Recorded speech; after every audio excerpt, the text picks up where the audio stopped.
Monsieur Sartre, in considering the human condition, you assert that existence precedes essence, and thus we are thrust into a world to define ourselves freely. How, in your view, does this freedom contend with the need for ethical frameworks within society? Socrates, you raise a fundamental question. In my view, existence precedes essence means that humans first exist, encounter themselves, and only afterward define themselves. Man is nothing else but what he makes of himself. Thus, our freedom is absolute, but it also means we must bear the weight of this freedom by assuming responsibility for our choices and their ethical implications within our society. In choosing myself, I choose man, I wrote, highlighting that our decisions are a reflection of our values for all of humanity. Our ethical frameworks are not dictated by divine command or categorical imperatives but are instead constructed through our actions as we seek to live authentically in a society where every decision affects the whole. This does not negate ethical life, rather, it necessitates each individual's engagement in defining and living it. We must negotiate our values within society, realizing the impact and scope our choices have on others, a collective, ongoing project where freedom is exercised within the shared human reality. Indeed, Jean-Paul, you speak of the gravity of our choices and their universal impact. However, is not the self that precedes essence also embedded within a polis, a community? How do you reconcile individual freedom with the socio-political structures that both enable and constrain our choices? For as I have suggested in my dialogues, the health of a society depends upon the virtue of its citizens. How does your existential freedom ensure the cultivation of this collective virtue? Ah, Socrates, you bring us to the heart of existentialist inquiry.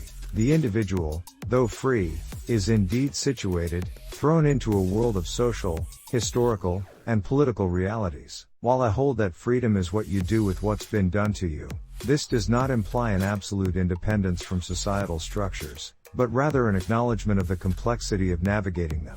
Our freedom is exercised within these constraints. It is through our choices that we can begin to transcend these structures. Yet, as I've said, every man ought to say to himself, am I really the kind of man who has the right to act in such a way that humanity might guide itself by my actions? It is our responsibility to reflect upon the effects of our actions on the collective. Your emphasis on virtue aligns with my insistence on authentic existence, living in good faith, not self-deception. Our individual efforts to live authentically, sincerely, and ethically contribute to a society's health. However, virtue is not dictated from above but emerges from individual projects, the pursuit of personal authenticity creating a tapestry of collective virtue where each thread holds its own hue. Jean-Paul, you eloquently illustrate the tension between individual freedom and societal constraints. Yet, let us ponder the implications of choice in this tapestry you describe. If every man's action serves as a guidepost for humanity, how then shall a man discern the ethical path when our societies proliferate with diverse and often conflicting visions of the good life?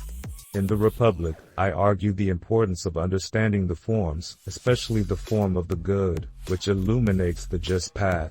In your view, what illuminates this path when essence itself is the product of our actions? Socrates, the question of discerning an ethical path in a pluralistic society is indeed a challenge. As we navigate through competing conceptions of the good life, existentialism proposes that there are no a priori values handed down from on high. Rather, values are constructed and realized through action.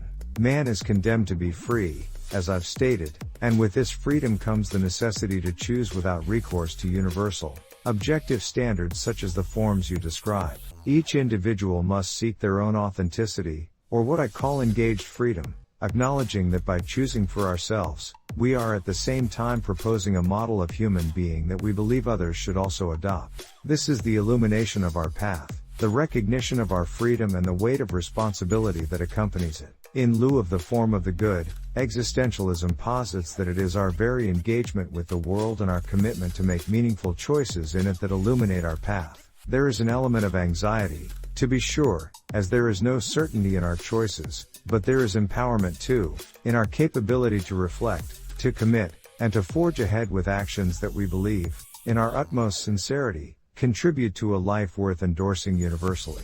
Your concept of engaged freedom intrigues me, Jean-Paul, but let us delve deeper into this notion of proposing our model of humanity through our choices. In the Phaedo, I've suggested, the unexamined life is not worth living. Would you agree that this examination is crucial not only for the individual but also for the society that endeavors to harmonize numerous expressions of engaged freedom?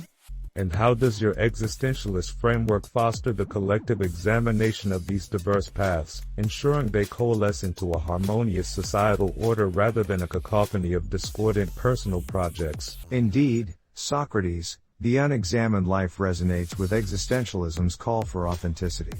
This examination is crucial as it prevents us from slipping into bad faith, where we deceive ourselves into thinking that we are not free, thereby shirking our responsibility. Existentialism fosters this collective examination by emphasizing dialogue and transparent engagement with others. The public square becomes a place of philosophical inquiry, much like your own agora, where we voice our concerns, share our authentic projects, and scrutinize them together.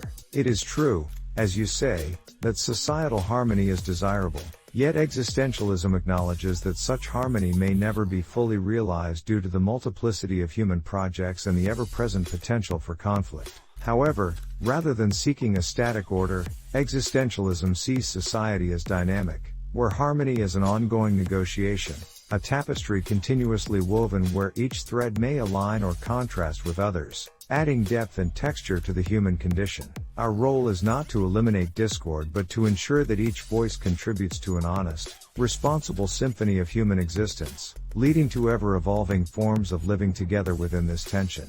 Jean-Paul, your metaphor of the tapestry is a compelling vision of societal composition. Yet in a dynamic society of continuous negotiation, is there not a risk that the individual, overwhelmed by the burden of ceaseless choice, might yearn for a more stable source of meaning or guidance?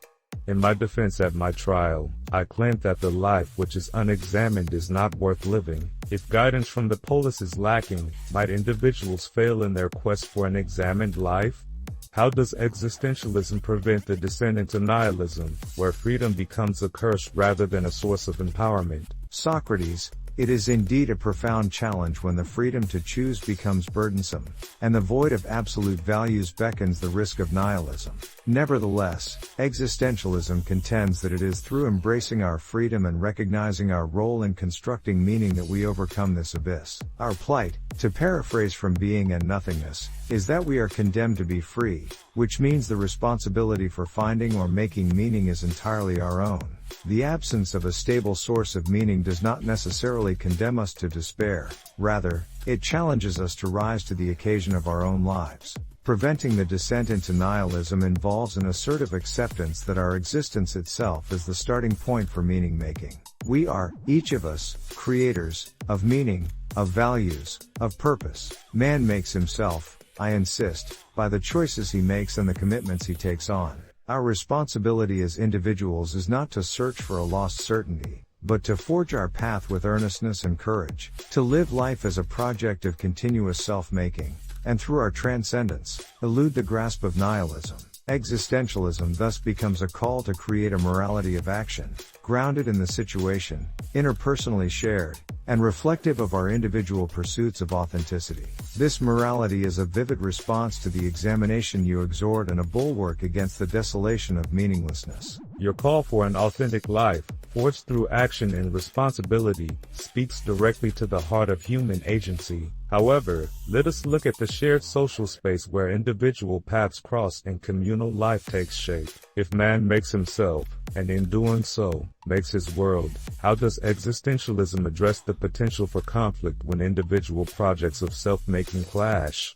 In my dialogues, I often explore the notion of justice, which seeks not simply the good of the individual but the harmony of the whole. How does existentialism mediate between the individual's quest for authenticity and the collective need for justice and social harmony? Socrates, your concern for justice is one that existentialism does not overlook.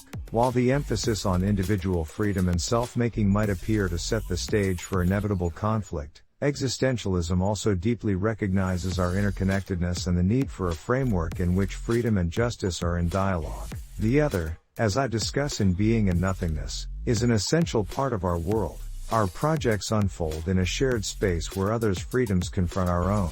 This dynamic can indeed lead to conflict, but it also leads to the conditions of possibility for justice. It is in the tension between freedoms that the need for negotiation and mediation arises. In this light, existentialism advocates for an ethics of engagement where our actions must consider the freedoms of others. In fashioning myself, I fashion man, I claim, suggesting that our individual projects should always be undertaken with an awareness of their impact on the collective interplay of freedoms. Justice, then, within existentialism, lies in the perpetual negotiation toward conditions that respect individual quests for authenticity while promoting the possibility of coexistence and mutual recognition of freedoms. It is not a static harmony but a dynamic equilibrium, constantly readjusted through our active participation in communal life. Justice, much like authenticity, becomes a living project, and our task is to ensure that the balance between the individual and the collective nurtures the growth, rather than the suppression, of our authentic projects.